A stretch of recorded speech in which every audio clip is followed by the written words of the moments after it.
croyant, courageux, respectueux, proche de sa famille. Adama était un jeune homme plein de vie, plein d'espoir et qui aimait la vie et qui était gai, qui était souriant et aimant avec sa famille. Adama, c'était quelqu'un de généreux, quelqu'un de bon, franc.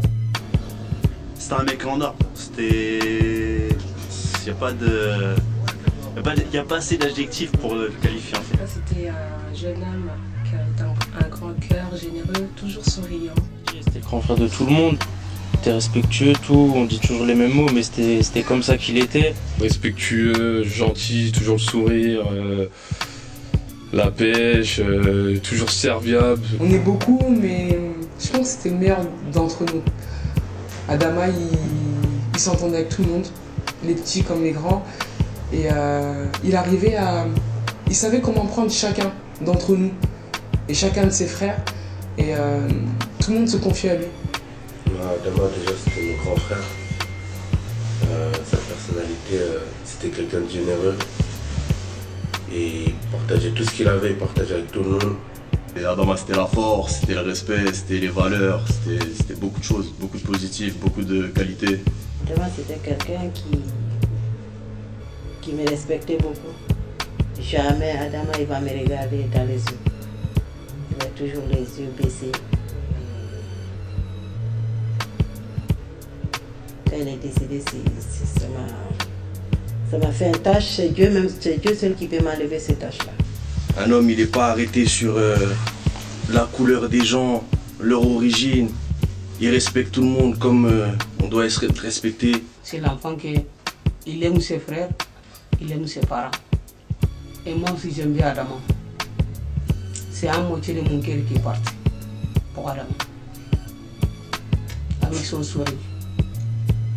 Si je vois ce photo, là je vois tous les jours. En un mot, unique. Unique parce que il n'y en a pas donné comme lui. Moi, ce que je peux pas oublier de lui, c'est que c'était un putain de brave. C'était un vrai. Franchement, il n'y a rien à dire sur lui, quoi. Petite anecdote de Adama. Adama, il était bruyant, il nous charriait beaucoup.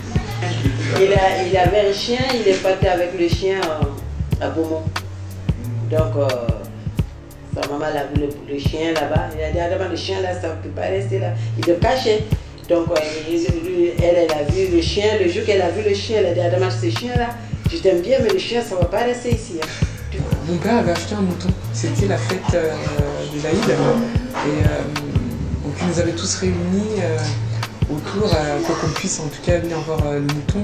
Donc, un jour, pour rigoler, ce qu'on faisait, c'est je l'ai mis dans le coffre de ma voiture avec un copain à lui, je l'ai ramené en forêt. Il a amené le chien ici. Le chien, il a fait à peu près une semaine. Je ne savais pas.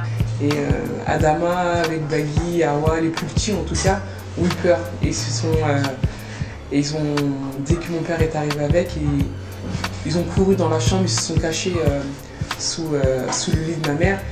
Et nous on l'attendait en bas de la forêt en fait.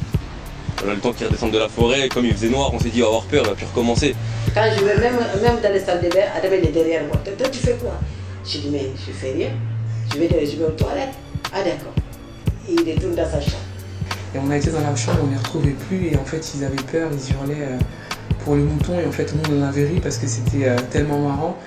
Et on les a tirés sous le lit, ils ne voulaient pas venir. Et après mon père les a un peu rassurés. Et en fait on l'a attendu pendant 1h30, je vois il ne redescend pas. Donc moi je commence à m'inquiéter, il fait nuit, je tourne en voiture dans toute la ville, je le cherche partout. Et j'appelle tout le monde et personne ne peut me dire où il est. Adama il a éteint son téléphone, son téléphone il est éteint, donc moi je m'inquiète pour lui, je tourne partout.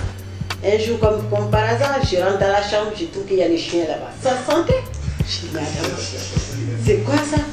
Je dis oui, ah non, je vais te donner, on m'a prêté mais je vais le donner. Je dis mais tu le prends tout de suite, tu l'amènes. Ça reste pas ici, elle est d'accord. Ils sont venus et finalement le mouton est devenu leur grand copain. Et ils ne voulaient plus le quitter. Donc une petite anecdote avec Adama, il y en a plein, hein, mais voilà, c'est celle du mouton qui nous avait fait bien rire en tout cas ce jour-là. Jusqu'à peut-être 4h du matin, j'appelle sa jumelle Awa. Je dis mais est-ce que t'as vu ton frère, je suis inquiet. Elle m'a dit bah écoute attends je sais pas je vais voir dans la chambre et puis en fait il dormait, il était rentré, il l'a dit à personne. Je sais pas comment il a fait, il est rentré, il a fait le tour et bref. Il est parti en vacances avec un ami Nassim et je lui avais dit bon vu que je peux pas venir apporte-moi une bouteille de sable, au moins tu vois un petit geste pour... C'est comme si j'étais avec vous. Il est revenu de vacances et tous les gens me disaient ta bouteille, viens récupérer ta bouteille. Moi je crois qu'il rigolait. Et une fois décédé, je suis rentré dans sa chambre et c'est là que je tombe sur sa bouteille. La bouteille de sable. Et ouais, et après. Il y en a plein des histoires.